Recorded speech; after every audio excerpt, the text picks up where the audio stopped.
রাজনীতি হাসিনা নিজে একক ক্ষমতা বলে করে সব আওয়ামীকরণ করে দিচ্ছে।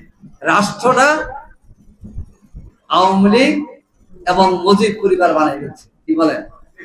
সেই জন্য বলছি লাভ আমাদের না, কারণ আমরা কখন ক্ষমতা আসি না আসি। আপনারা ক্ষমতা এসেছে দ্বিতীয়বার, সামনে আবারও আসতে পারে।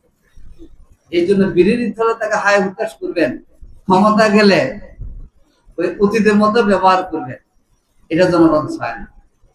এটা সব বিরোধী দলের জন্য লাভ, সরকারি দলের জন্য কি লাভ।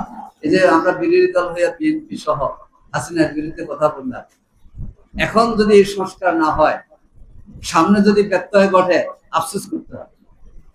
এই জন্যে জুলাই জাতীয় সনদের গণভোটের আলোকে জনগণ সংস্কারের পক্ষে যে রায় দিয়েছে, আশা করি এই রায়ের পক্ষে আপনারা কর্মসূচি পালনের জন্য মাঠের ময়দানে 11 জন যে কর্মসূচি দিচ্ছে ভূমিকা পালন করবেন তো?